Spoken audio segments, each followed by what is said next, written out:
All in virtual physics classes. आज की class का टॉपिक है यंग्स डबल स्लिट एक्सपेरिमेंट। इस टॉपिक को हम स्टडी करेंगे इन 3 पार्ट्स। फर्स्ट हम बात करेंगे यहाँ पे एक्सपेरिमेंट की, सेकेंड हमें स्टडी करना है explanation of formation of fringes, and third हमें यहाँ पर relation for fringe width calculate करना है which is beta equal to X small D upon capital D. और ये क्या है इसका कंप्लीट हम स्टडी करेंगे इस टॉपिक में।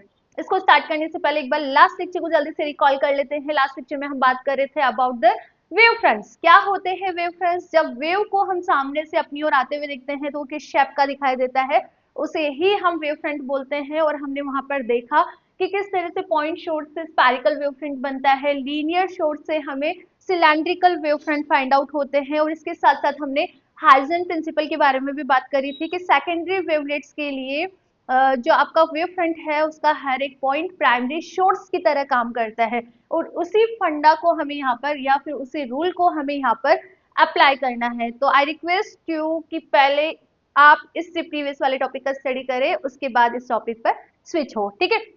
सो पहले हम एक्सपेरिमेंट देखते हैं कि यंग्स डबल स्लिट एक्सपेरिमेंट क्या है। क्लास 12 में भी आपने पढ़ा है ना। यस, यहाँ पर भी हमें उस एक्सपेरिमेंट का स्टडी करना है। ओके, बस हमने इसको 3 पार्ट में यहाँ पर डिवाइड कर दिया है। So about the experiment, in 1881, Thomas Young performed an experiment on the phenomena of interference. Interference के फिनोमेना पर उन्होंने एक एक्सपेरिमेंट परफॉर्म किया। उन्होंने सेटअप में क्या क्या लिया है, एक लाइट सोर्स लिया और एक एस पिन होल है। यहाँ पे सुनना अच्छे से पहले, एस यहाँ पर क्या है, पिन होल है। दो अनोदर पिन होल S1 और S2 लिए हैं उन्होंने, जिसे कंसिडरेबल डिस्टेंस पर रखा है from two S pinhole, ठीक है। और एक लार्ज डिस्टेंस पे इन्होंने स्क्रीन रखी है from to pin hole S1 और S2, जहां पर हमें इंटरफेरेंस पैटर्न फाइंड आउट होता है, ठीक है। जैसे ही लाइट सोर्स से लाइट पास होती है पिन होल से, पिन होल है इट मीन पॉइंट सोर्स है, पॉइंट सोर्स से आपका जो वेव है ये जो लाइट है वो किसकी फॉर्म में ट्रेवल करता है, वेव की फॉर्म में ट्रेवल करता है। इट मीन वो वेव फ्रंट्स बनाएगा। तो पॉइंट सोर्स है तो पॉइंट सोर्स से वेव फ्रंट किस टाइप के बनेंगे, आपके स्पैरिकल टाइप के बनेंगे। तो आप यहाँ पे देख सकते हो कि मैंने यहाँ पे जो वेव फ्रंट्स बनाए हैं वो स्पैरिकल ही वेव फ्रंट्स है, ठीक है। स्पैर्स का हमने एक छोटा छोटा पार्ट लिया है यहाँ पे। तो सबसे पहले इन्होंने लाइट सोर्स से लाइट को पास करवाया, कहाँ से, पिन होल एस से। और पिन होल एस से जैसे ही लाइट पास होती है in the form of wave fronts, ठीक है, देन ये वेव फ्रंट्स पास होते हैं pin hole S1 and S2 से। तो यहाँ पर हमें S1 और S2 से अगेन जो लाइट है वो वेव की फॉर्म में ट्रेवल करते हुए 2 वेव फ्रंट्स मिलते हैं फ्रॉम S1 एंड S2। और ये वेव फ्रंट्स आगे सुपरपोज होकर या फिर इंटरफेयरिंग होकर हमें स्क्रीन पर मिलता है। और स्क्रीन पर हमने जैसे ऑब्जर्व किया तो हमें इंटरफेरेंस पैटर्न फाइंड आउट होता है। यहाँ पर कुछ डार्क और कुछ ब्राइट फ्रिंजेस आती है। इस एक्सपेरिमेंट को और अच्छे से ऑब्जर्व करने के लिए उन्होंने जो पिन होल्स है उनको रिप्लेस कर दिया, किससे, स्लिट से। किससे रिप्लेस करा है, स्लिट से। तो यहाँ पर एस जो पिन होल था उस उन्होंने स्लिट से रिप्लेस करा है नाउ। और जो आपका स्लिट है ये this is the first slit, और ये S1 और S2 इन दोनों को भी स्लिट से रिप्लेस करा है। S1 एंड S2 यहाँ पर नाउ क्या है, आपका स्लिट्स है, ओके। और इन स्लिट्स को यहाँ से कंसिडरेबल डिस्टेंस पे रखा है। अब देखो पिन होल को जैसे हमने स्लिट से रिप्लेस करा है, स्लिट आपका क्या होगा, लीनियर सोर्स। लीनियर सोर्स से तो उससे वेव फ्रंट्स आपके जो बनेंगे वो किस तरह के बनेंगे, सिलेंड्रिकल बनेंगे। So now light again source से लाइट स्लिट एस से पास होती है, एस से पास होते हुए वेव फ्रंट के फॉर्म में ट्रेवल होगी। नाउ देन फिर S1 एंड S2 दो स्लिट से पास होती है। तो यहाँ पे नाउ अब हमें सिलेंड्रिकल वेव फ्रंट मिलता है और ये सिलेंड्रिकल वेव फ्रंट आगे इंटरफेयरिंग होकर हमें स्क्रीन पे ऑब्जर्व होते हैं। और स्क्रीन पे इन्होंने क्या ऑब्जर्व किया कि इंटरफेरेंस पैटर्न फाइंड आउट होता है जहां पर इक्वल डिस्टेंस में alternating bright and dark fringes find out होती है। Alternating bright and dark fringes find out होती है। और जो आपका सेंट्रल फ्रिंज है, सेंट्रल की मैं बात करूं पॉइंट ओ पर, वहां पर ब्राइट फ्रिंज, कौन सी, ब्राइट फ्रिंज फाइंड आउट हो रही है। अब इसका एक्सप्लेनेशन किस तरह से हमें स्टडी करना है, देखो इधर। तो एक्सपेरिमेंट समझ आ गया। नाउ फ्रिंजेस के फॉर्मेशन का देखो। ये जो वेव फ्रंट्स है ना, वेव फ्रंट्स स्क्रीन पर हमें ऑब्जर्व हो रहे हैं इंटरफेयरिंग होकर, ठीक है।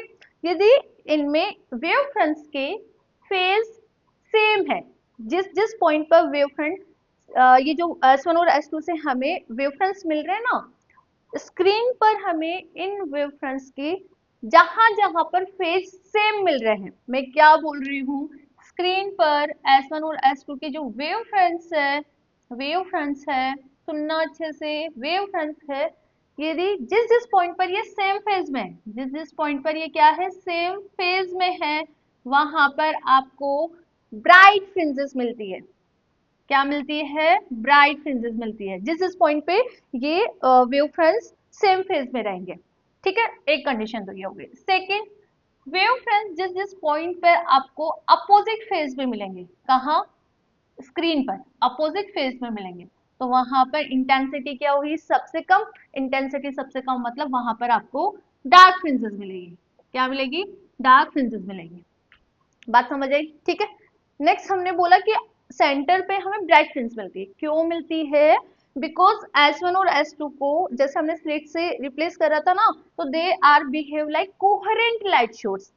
कोहेरेंट लाइट सोर्स है तभी आपको यहाँ पे इंटरफेरेंस पैटर्न मिल रहा है, अदरवाइज मिलता ही नहीं। ठीक है, तो ये किसकी तरह बिहेव करते हैं, as an like coherent light source. और S1 और S2 से सेंटर पॉइंट पे जो लाइट ट्रेवल कर रही है वो सेम पाथ को ट्रेवल कर रही है, मतलब इक्वल पाथ को ट्रेवल कर रही है। S1 ओपर और S2 से ऊपर जो लाइट जा रही है वो इक्वल पाथ को ट्रेवल कर रही है। अब इक्वल पाथ को ट्रेवल कर रही है तो पाथ डिफरेंस कितना हुआ, जीरो।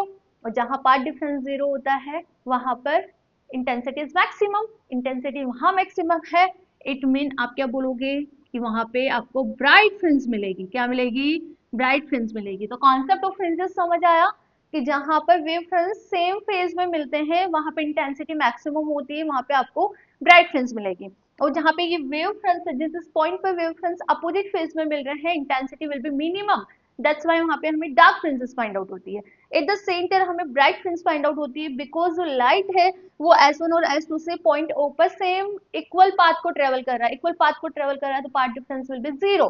दैट्स व्हाई हमें यहाँ पे O पॉइंट पे dark fringe, sorry bright, bright fringe हमें यहाँ पर फाइंड आउट हो रही है। ठीक है, तो सबसे पहले हम क्या करते हैं, एक्सपेरिमेंट लिख लेते हैं, क्योंकि एग्जाम में तो अपने को थ्योरी भी लिख कर आना होता है, 7 से 8 मार्क्स में आता है। और explanation of formation of fringes, इसको भी हम थ्योरी पार्ट में लिख लेते हैं। इसके बाद हम कैलकुलेट करेंगे यहाँ पे रिलेशन फॉर फ्रिंज विथ, कर दे हम इसको इरेज। ओके, बढ़ते हैं आगे। आप इसमें ए लिखो, एक्सपेरिमेंट।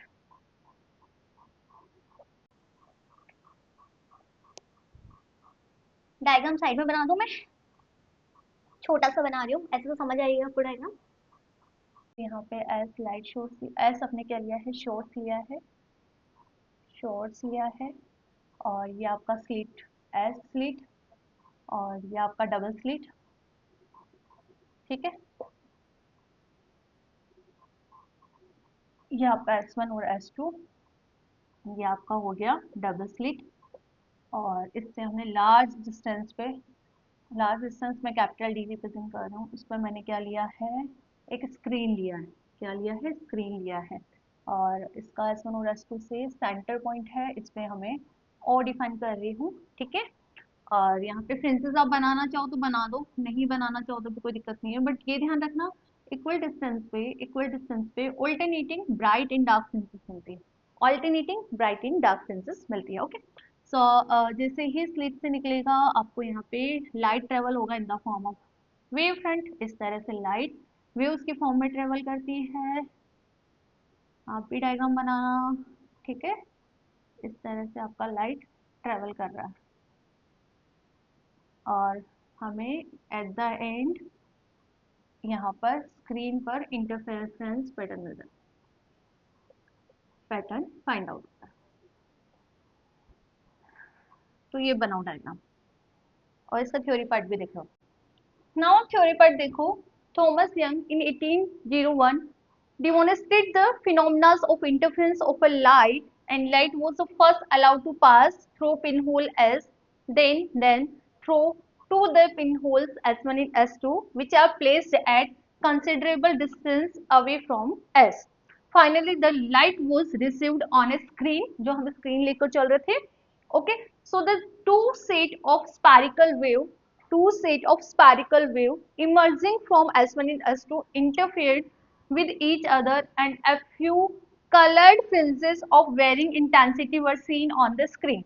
स्क्रीन पर हमें कलर्ड फ्रिंजेस यहाँ पर फाइंड आउट होती है. So as an improvement of the original arrangement, the pinhole S1 and S2 are replaced by narrow slits and sunlight by the monochromatic light source. Now the interfering waves are cylindrical and a number of alternating bright and dark fringes are observed on the screen. ठीक है, difference समझ आया.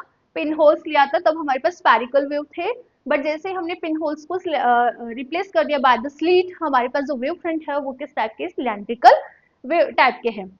और जब pin holes हम लेकर चल रहे थे दैट टाइम हमारे पास वेरिंग इंटेंसिटी की कलर्ड फ्रिंजेस फाइंड आउट हो रही थी कुछ. उसके बाद जैसे हमने रिप्लेस करा स्लिट से तो alternating a number of alternating bright and dark fringes are observed on the screen. ठीक है, तो जल्दी से आप ये लिख लीजिए. इसके बाद हम एक्सप्लेनेशन देख लेते हैं. और आपको मैं बता दूं यहाँ पर कुछ पॉइंट्स पे डार्क और कुछ पॉइंट्स पे ब्राइट और सेंट्रल पे आपको ब्राइट फ्रिंज मिल रही थी. रीजन क्या है, बात समझ आ गई थी आपको कि जहां जहां पे जिस पॉइंट स्क्रीन पर जिस पॉइंट पर वेवलेट्स या वेव फ्रंट्स की हम बात करें, जो वेव फ्रंट्स है वो बताओ जल्दी से, सेम फेज में है तो वहां पे ब्राइट फ्रिंज मिलेगी. क्यों, इंटेंसिटी दैट टाइम ज्यादा होगी. तो मतलब हम यहाँ पे वेव फ्रंट का ही कॉन्सेप्ट यूज में ले रहे हैं. और स्क्रीन पर जहां जहां पर आपके वेव फ्रंट्स के फेज अपोजिट होंगे that time intensity will be minimum और वहां पे आपको डार्क फ्रिंज मिलेगी. और सेंट्रल पॉइंट की हम बात करें तो S1 और S2 से जो लाइट है वो इक्वल पार्ट ट्रेवल कर रही है तो part difference will B zero. That time जो आपका क्या बोलते हैं, intensity will be the maximum. That's why central point पे हमें ब्राइट फ्रिंज मिलती है. ठीक है, सो नाउ इस एक्सप्लेनेशन को भी हम जल्दी से राइट डाउन कर देते हैं. कर ले हम इसको इरेज. तो नेक्स्ट इसके बाद लिखो आप explanation of the formation of fringes. देखो फॉर्मेशन ऑफ फ्रिंजेस में हमें क्या लिख कर आना है. The formation of fringes, the formation of bright and dark fringes on the screen can be explained by the wave theory of light, and according to it, light propagates in the form of wave fronts, and each point of wave front act as a primary source of the secondary wave front. ठीक है, इसको अच्छे से brief में हमें study करना है तो सिर्फ प्रीवियस वाला लेक्चर देख लेना. वहां पर हमने हाइजन प्रिंसिपल का अच्छे से स्टडी करा है. अकॉर्डिंग टू हाइजन प्रिंसिपल जो सेकेंडरी वेव फ्रंट्स होते हैं उनके लिए जो आपका क्या बोलते हैं वेव फ्रंट का हर एक पॉइंट प्राइमरी सोर्स की तरह काम करता है. ठीक है, at the points on the screen where the wavelets from S1 and S2 are in the same phase, the intensity will be maximum and bright fringes are obtained. ठीक है, and at the points on the screen where the wavelets from S1 and S2 are in the opposite phase, the intensity minimum occurs and dark fringes obtained. ठीक है, at the central point of the screen is the wavelets from S1 and S2 cover equal distance and the path difference will be zero. That's why at the central point we find bright fringes. Clear है, तो आपको ये तीनों ही explain करना है वहाँ पे जब वेव फ्रंट्स की जो वेवलेट्स है सेम फेज में होंगे जिन जिन पॉइंट्स पे bright fringe.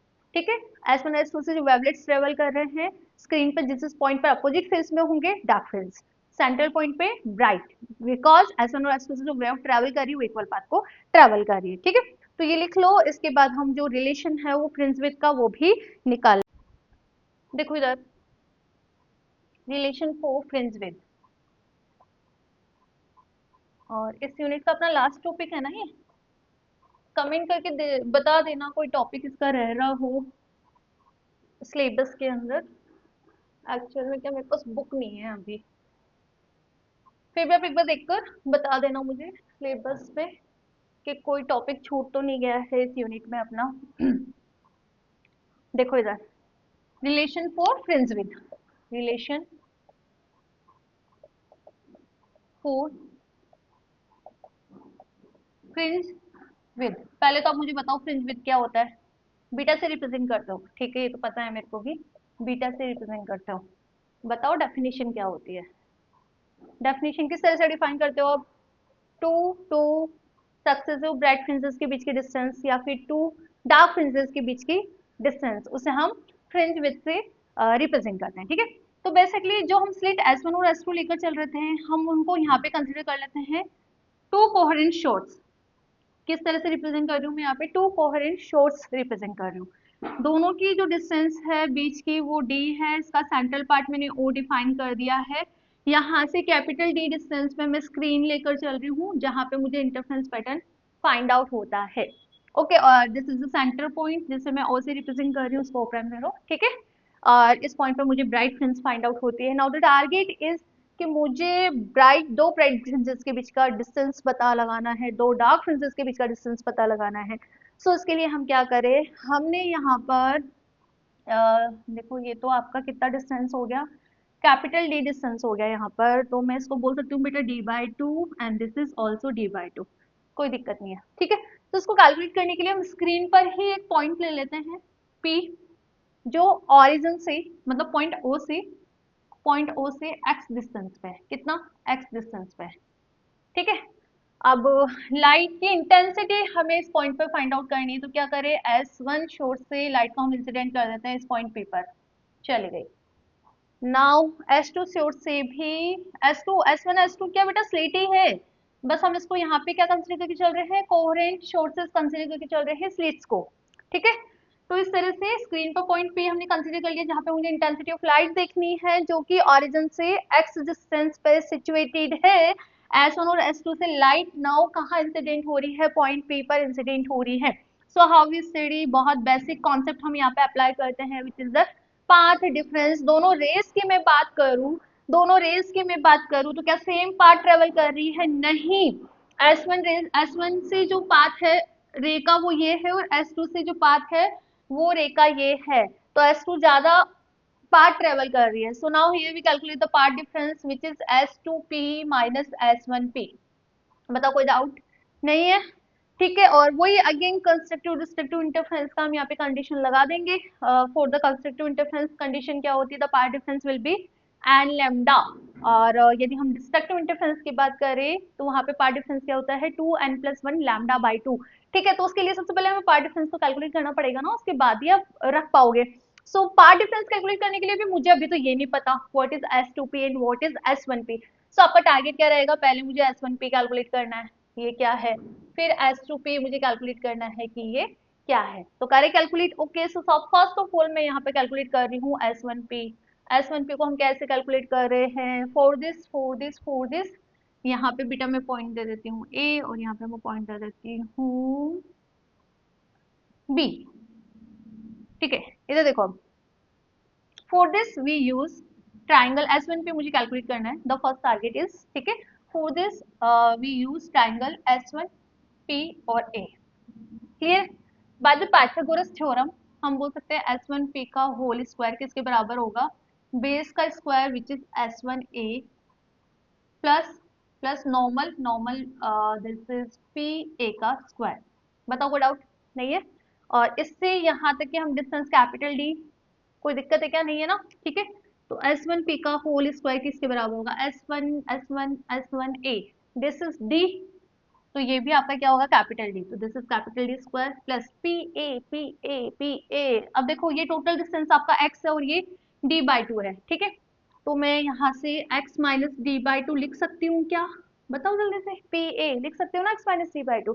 So now if we more simplify this S1P का होल स्क्वायर, बेटा मैं यहाँ से d स्क्वायर कॉमन ले लूँ तो आपके पास क्या बचेगा, 1 plus x minus d/2, it's divide bye d square, ठीक है। आपके पास ये एक्सप्रेशन बन रहा है और इसका स्क्वायर लिख दो, कोई दिक्कत नहीं है, लिख दे लिख दे क्या, चलो ठीक है। आगे देखो, अब क्या करें, इसका रूट स्क्वायर ले लेते हैं, मतलब इसका स्क्वायर हटाना है, तो रूट स्क्वायर आएगा तो यहाँ बचा डी, और यहाँ पे 1 प्लस बच्चा आप इसको इस तरह से लिखो ना, ज्यादा बेटर लगेगा, क्या, x माइनस d/2 का whole square, it's divide by D square, ये सही है ना, ठीक है। आगे बढ़ो। So now D X plus ये रहा आपका x माइनस d/2, ठीक है, it's divide by D square की पावर हाफ। बताओ कोई डाउट है क्या, नहीं है, रूट स्क्वायर लिया है हमने। Now we apply Pythagoras theorem, 1 plus X की पावर n, क्या लिखता हूँ, 1 plus N X plus N minus 1 upon factorial 2, X square. इस तरह से क्या बोलते हैं, बाइनोमियल एक्सपेंशन लगाते हो ना, क्या बाइनोमियल एक्सपेंशन। तो यहाँ पे यदि मैं बाइनोमियल एक्सपेंशन लगाऊं और हाई टर्म्स को नेग्लेक्ट कर दूं, तो आपके पास टर्म क्या बनेगा, 1 plus X minus D by two का whole square upon capital D square, और इसकी पावर है आपके पास हाफ। तो ये बच्चा आपका 1 प्लस एन क्या है बेटा, हाफ, तो 1 प्लस हाफ आपके पास है X minus D by two का whole square, it's divide by D square. मेरे पास ये वैल्यू आ रही है, ठीक है। तो S1 पे आपका क्या बना यहाँ से, D D 1 plus half X minus D by two का whole square upon capital D square. D को अंदर मल्टीप्लाई कर ले, चलो कर लो। तो ये बना D plus 1/2 D X minus D by two का whole square, and this is question number 1। सो बताओ कोई डाउट यहाँ तक नहीं है। सो सिमिलरली S2P बता दो जल्दी से अब। S2P, how we calculate S2P, S2P, S2P, S2P, ये रहा S2P। ओके, S2P के लिए मैं क्या करूँ, ट्राइंगल ले लेती हूँ यहाँ पे, S2P और B according to this.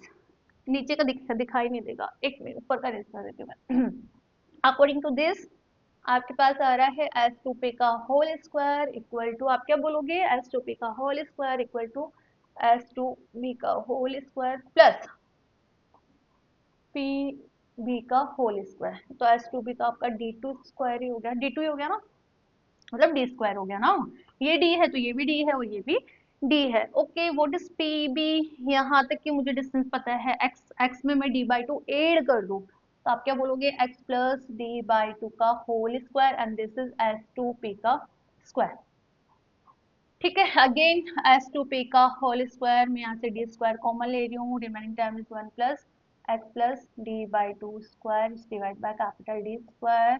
S2P आपका कितना आ रहा है बेटा, डी डी, और यहाँ पे आप क्या लिखोगे, 1 plus X plus D by two का whole square, it's divide by D square की पावर हाफ। अगेन आप यहाँ पे बाइनोमियल एक्सपेंशन लगा दो, बाइनोमियल एक्सपेंशन लगाओगे, एक मिनट, हाँ सही चल रहा है, सही चल रहा है। बाइनोमियल एक्सपेंशन लगाओगे तो क्या बनेगा, D D 1 plus half D square x plus D by two का होल स्क्वायर।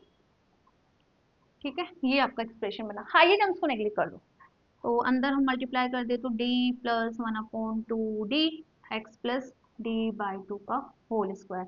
बताओ बेटा ये एक्सप्रेशन आ रहा है क्या आपका भी, तो पार्ट डिफरेंस आपका क्या होगा, S2P माइनस S1P। कैलकुलेट कर लोगे क्या, करो कैलकुलेट, करो करो खुद से भी करो थोड़ा सा, बताओ। डेल इक्वल टू S2P मैंने कैलकुलेट करा है 1/2 D X plus D by two का होल स्क्वायर, बड़े आगे minus minus minus minus minus S1P S1P S1P, ये रहा ये रहा ये रहा, डी माइनस लगा दूं मैं आगे भी, minus half X minus D by two का होल स्क्वायर अपॉन 2D। ठीक है, अब सिंप्लीफाई कर ले इसको आगे, अब तो और भी ज़्यादा इजी हो गया, डी से ये डी कैंसिल हो गया, हुआ नहीं हुआ, ठीक है। और आगे इसको सिंप्लीफाई कर लेते हैं, कैसे सिंप्लीफाई करें, डेल इक्वल टू 1/2D, ये हो जाएगा एक्स स्क्वायर प्लस 2 से मल्टीपल मतलब XD प्लस डी की पावर 2/4 माइनस 1/2D। ठीक है, करो बेटा इसको सिंप्लीफाई करो, X square minus X minus D by two का होल स्क्वायर, मैंने ए माइनस बी का होल स्क्वायर वाला कॉन्सेप्ट लगाया है, A square plus B square minus 2AB, ध्यान रखना आप भी। ओके, सो नाउ 2 से 2 cancel, it mean this is XD, हाँ ओके, और plus D square divide by 4। बेटा इसको आगे सिंप्लीफाई करो, डेल कितना आ रहा है 1/2D, तो X square upon 2D plus X small D upon 2 capital D plus small D square upon 8 capital D minus X square upon 2D minus minus plus X small D upon 2 capital D minus D square small D square, बच्चे small D square upon 8 capital D. बताओ cancel हो रहा है, cancel कर दो, क्या क्या cancel हो गया, ये इससे कैंसिल हो गया, ठीक है, और ये इससे कैंसिल हो गया, ये दोनों टर्म तो सेम है, तो मैं इसको लिख सकती हूँ 2x small D upon 2 capital D. Now we more simplify X small D upon capital D, क्या आपका भी यही आ रहा है, this is the value path difference. आ रहा है ना, ठीक है। कितना आया अपना X small D upon capital D, yes यही आ रहा है, ठीक है। तो नाउ आगे बढ़ो, देखो। अरे रे रे रे रे रे रे, तो फिर अपन ने जो स्टार्टिंग में बीटा डिफाइन कर रहा था उसको फॉर्मूला हमने गलत लिख दिया। ये तो पार्ट डिफरेंस आ रहा है, पार्ट डिफरेंस आ रहा है ना, करेक्ट करना उसको। जो स्टार्टिंग में मैंने बताया था ना कि जो बैंडविड्थ होती है उसको हम बीटा से रिप्रेजेंट करते हैं, बेटा ये तो हमारे पास पार्ट डिफरेंस आ रहा है, वहां पे हमने x small D upon capital D लिखा था। अभी कैलकुलेट कर लेते हैं बीटा कितना आ रहा है, कोई दिक्कत नहीं है, ठीक है। देखो इधर, this is the path difference. अब now for the bright fringes, for bright fringes के लिए तो निकालना पड़ेगा अपने को, हाँ। फॉर द ब्राइट फ्रिंजेस मैं बात करूं यहाँ पे, फॉर आनत फ्रिंज, ठीक है। आपका जो पार्ट डिफरेंस होता है कितना होता है, एल लेम्डा ना, एल लेम्डा होता है, ठीक है। तो बेटा मैं यहाँ पर पुट कर दूं, एक्स एन मैंने क्यों लिखा है, बिकॉज मैं आनत फ्रिंज के लिए बात कर रही हूँ, इक्वल टू एन लेम्डा। तो आपके पास यहाँ से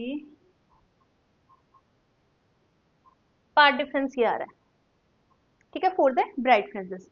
बीटा आपके पास क्या होता है, बीटा आपके पास होता है four N plus one fringes, मतलब इससे आगे वाले फ्रिंजेस। बीटा मतलब यही ना कि दो ब्राइट फ्रिंजेस के बीच का डिस्टेंस, ठीक है। तो उसके लिए तो फिर मुझे एक्स एन प्लस वन में निकालना पड़ेगा। कैसे निकाले, मतलब नेक्स्ट वाली फ्रिंज के लिए मैं बात कर रही हूँ बेटा, यहाँ पे नेक्स्ट वाले फ्रिंजेस के लिए मैं बात कर रही हूँ, तो यहाँ से मैं एक्सन तो लिख दूँ ना। एक्सन मेरे पास कितना आ रहा है, N lambda, N lambda capital D upon small D, बेटा ये आ रहा है, ठीक है। तो बीटा को हम लिखेंगे यहाँ पे एक्स एन प्लस वन। मैं मान लेती हूँ कि इससे आगे वाली जो फ्रेंज है वो क्या है मेरे पास, ब्राइट फ्रेंज है, तो minus X N. N plus one के लिए क्या करना है, एन को एन प्लस वन से रिप्लेस करना है, lambda D upon small D minus X N है N lambda capital D upon small D. कर लो यार इसको सिंप्लीफाई, कर लोगे क्या, कितना आ रहा है आपके पास, इसमें से ये कैंसिल, मतलब lambda capital D upon small D. अरे ये आ रहा है आपका बैंडविथ, बैंडविथ नहीं, फ्रिंज विथ, क्या आ रहा है, ये फ्रिंज विथ आ रहा है, ठीक है। और इससे एक बहुत अच्छा रिजल्ट निकल कर आ रहा है कि जो फ्रिंज विथ है वो एन पे तो डिपेंड ही नहीं कर रहा। किस पे डिपेंड कर रहा है, वेवलेंथ ऑफ लाइट पे डिपेंड कर रहा है, स्क्रीन के distance from the source depend कर रहा है, और इन दोनों सोर्सेज के बीच के डिस्टेंस क्या है उस पर डिपेंड कर रहा है। इट आप क्या बोलोगे यहाँ पर कि जो ब्राइट फ्रिंजेस है, ब्राइट फ्रिंजेस है वो हमें सारी ब्राइट फ्रिंजेस इक्वल डिस्टेंस पे मिल रही है, सारी ब्राइट फ्रिंजेस इक्वल डिस्टेंस पे मिल रही है। क्यों, बिकॉज ये एन पे तो डिपेंड ही नहीं कर रहा ना, नंबर ऑफ फ्रिंजेस पे तो डिपेंड ही नहीं कर रहा है, ठीक है। तो ये हमें डार्क फ्रिंजेस के लिए भी निकाल लेते हैं, निकाल लो। तो एक चीज तो हमें समझ आ गई कि जितनी भी ब्राइट फ्रिंजेस है वो हमें इक्वल डिस्टेंस पे ही मिलेगी, बिकॉज जो फ्रिंज विथ है वो एन पे डिपेंड ही नहीं कर रही। फोर डार्क फ्रिंज निकालो, four dark fringe, four dark fringe निकाल लोगे क्या। हाँ, उसके लिए जो पार्ट डिफरेंस है वो वही मैं अगेन वो लेकर चल रही हूँ, nth फ्रिंज के लिए लेकर चल रही हूँ, ठीक है। कितना होता है, two N plus one lambda by two, ठीक है। तो यहाँ से एक्सन कितना है आपका, two N plus one lambda capital D upon two small D, ठीक है। अगेन फ्रिंज विथ निकालना है, तो X N plus one minus X N करूंगी, तो एन प्लस वन के लिए मुझे two N plus one lambda capital D upon two small D, two small D, सही चल रहा है, सही चल रहा है, सही चल रहा है ना, minus minus minus two N plus one lambda D upon two small D, ठीक है। इसको आप सिंप्लीफाई कर लेना, आपके पास lambda D upon small D, मतलब फ्रिंज विथ यही आनी है, कर लेना इसको सिंप्लीफाई। आपके पास कितना आ रहा है, fringe with lambda D upon small D. तो अब बेटा आप यहाँ से क्या कंक्लूजन बोलोगे, जो फ्रिंज विथ है वो एन पे डिपेंड नहीं कर रही है, इट मीन यहाँ पर जितने भी ब्राइट फ्रिंजेस है वो भी हमें इक्वल डिस्टेंस पे ही मिल रही है, ठीक है। तो first is the fringe width is independent from N पे डिपेंड नहीं करती, किस पे डिपेंड करती है, it's depends on wavelength of light. अब जो लाइट सोर्स लेकर चल रहा है उसकी वेवलेंथ पर डिपेंड कर रही है, ठीक है। जितनी ज्यादा वेवलेंथ होगी लाइट की उतनी ज्यादा फ्रिंज विड्थ होगी। तो एक छोटा सा क्वेश्चन आपके लिए है, यदि मैं बात करूं यहाँ पे आप एक बार इंटरफेरेंस पैटर्न फाइंड आउट कर रहे हो बाय द लाल रंग, मतलब मैं बोल रही हूँ रेड वेव से, रेड लाइट से।